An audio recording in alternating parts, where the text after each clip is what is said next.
قرآن مجید میں ہے جہنم کے 7 دروازے ہیں، لا 7 ابواب۔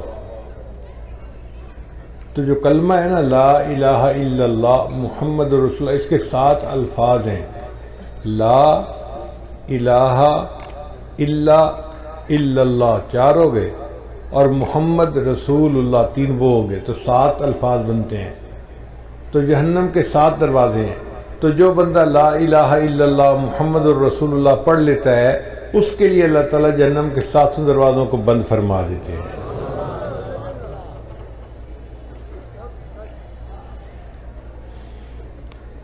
اب اس لا الہ الا اللہ کے ذرا معارف کو سن لیجئے۔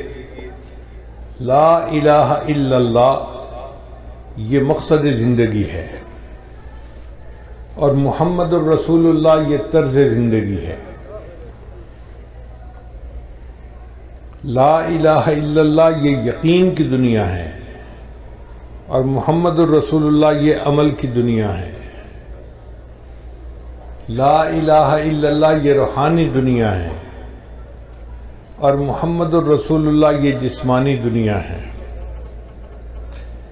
لا الہ الا اللہ کا تعلق باطن سے ہے جس کو دکھایا نہیں جا سکتا، محمد الرسول اللہ کا تعلق ظاہر سے ہے جس کو چھپایا نہیں جا سکتا۔ لا الہ الا اللہ باطن کی دنیا کو بسانا ہے، اور محمد الرسول اللہ کا معنی ظاہر کو سنتوں سے سجانا ہے۔ لا الہ الا اللہ یہ قلب کو اللہ کی طرف متوجہ کرتا ہے، اور محمد الرسول اللہ یہ جسم کو عبادت کی طرف متوجہ کرتا ہے۔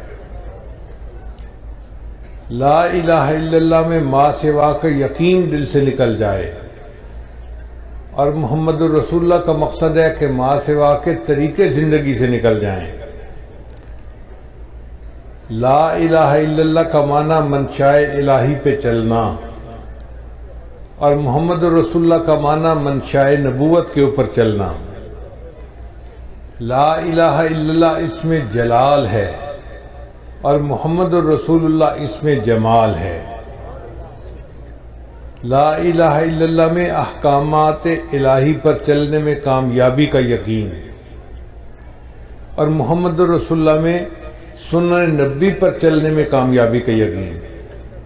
اللہ تعالیٰ نے غزوہ بدر میں لا الہ الا اللہ میں کامیابی کا سبق سکھایا، اور غزوہ احد میں محمد الرسول اللہ میں کامیابی کا سبق سکھایا۔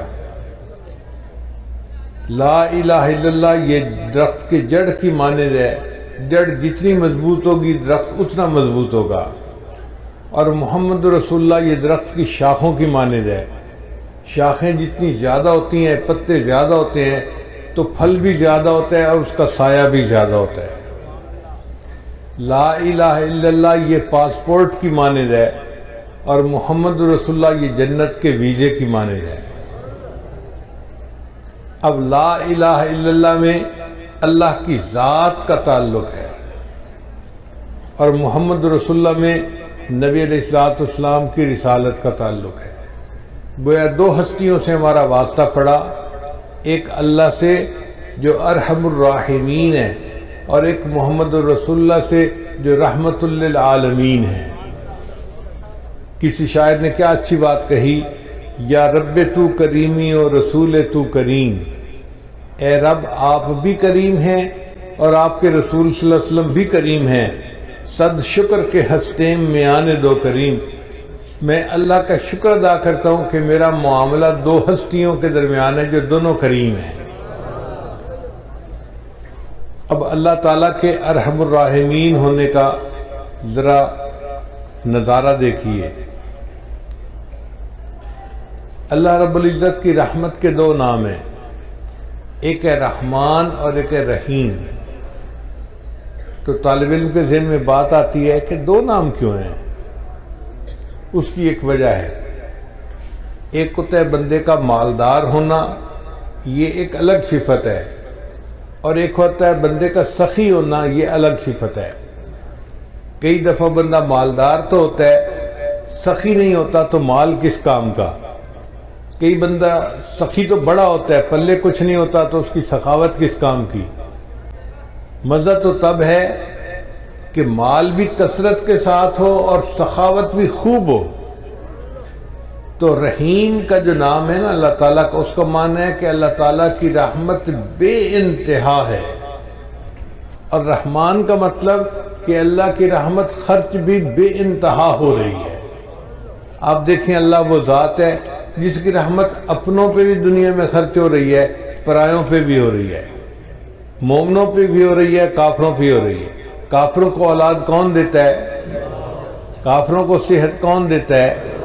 کافروں کو عزت کون دیتا ہے؟ تو یہ سب کچھ نعمتیں ان کو دنیا میں اللہ دیتا ہے۔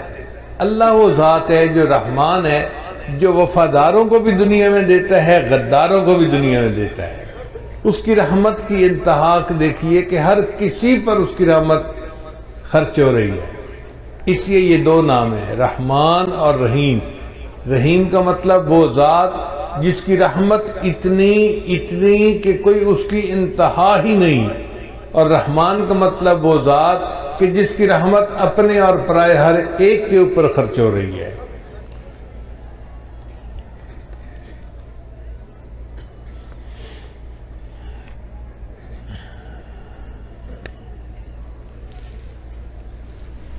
حدیث مبارکہ میں آتا ہے کہ اللہ رب العزت نے اپنی رحمت کے 100 حصے کیے، اور ان میں سے ایک حصہ اللہ نے مخلوق میں تقسیم کیا۔ یہ جو مخلوق میں محبتیں نظر آتی ہیں نا، ماں کو محبت اولاد سے ہے، خامد کو بیوی سے ہے، بیوی کو خامد سے ہے، بھائی بہن کی محبت، دو بھائیوں کی محبت، پیر کو مرید سے، مرید کو پیر سے، استاد شاگرد، شاگرد استاد۔ مخلوق میں جتنی محبتیں نظر آتی ہیں یہ اس ایک حصے کے آگے حصے در حصے ہیں جو ہمیں ملے ہیں۔ اب آپ غور کیجئے کہ اگر وہ کھرب حصہ جو کسی ایک ماں کے حصے میں آیا، اس کی وجہ سے ماں کو اولاد سے اتنی محبت ہوتی ہے، تو جس پروردگار کے پاس 100 حصے رحمت ہے اس کو بندوں سے کتنی محبت ہوگی؟ ہم تو اس کا اندازہ ہی نہیں لگا سکتے۔ سچی بات تو یہی ہے کہ رحمت تو اللہ کے پاس ہے، یا پھر رحمت للعالمین کے پاس ہے، اور باقی تو سارے پانی کے بلبلے ہیں۔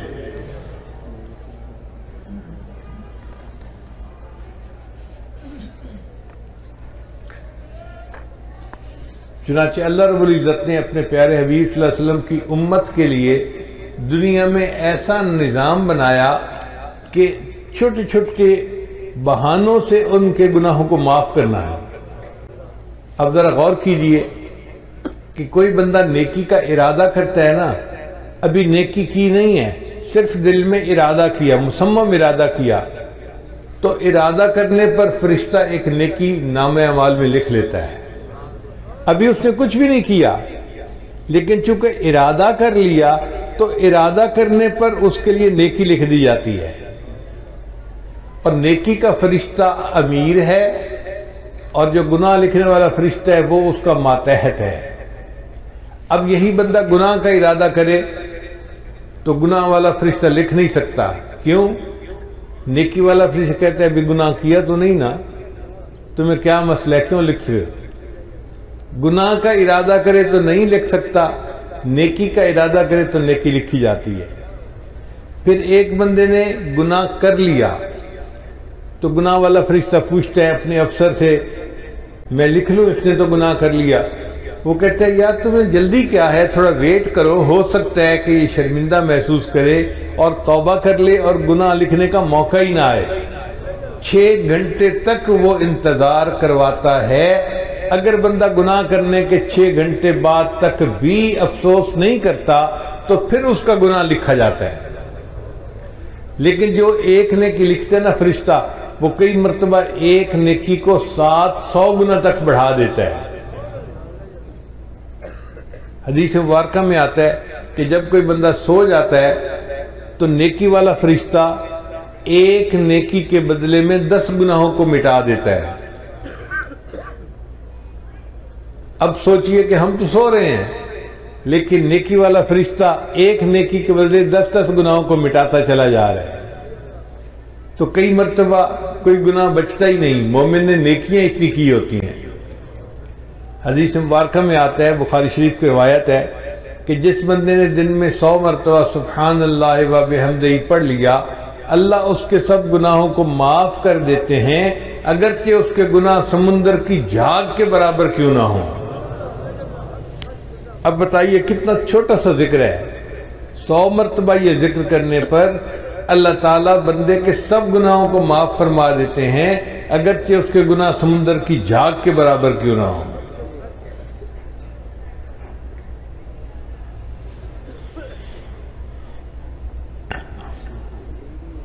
پھر اللہ تعالیٰ نے دل کی ندامت کو توبہ بنا دیا۔ ایک بندہ زبان سے کچھ نہیں بولتا مگر غلطی کرنے کے بعد اپنے دل میں نادم ہوتا ہے، تو الندم توبۃ، وہ جو دل میں نادم ہوا، شرمندہ ہوا کہ سوری مجھے ایسے نہیں کرنا چاہیے تھا، میں غلطی کر بیٹھا، یہ دل سے نادم ہونا ہی اس کی توبہ ہے، اس پر اللہ گناہ معاف فرما دیتے ہیں۔ تو دیکھیے اللہ تعالیٰ بہانے ڈھونڈ رہے ہیں نا بندے کے گناہوں کو معاف کرنے کے۔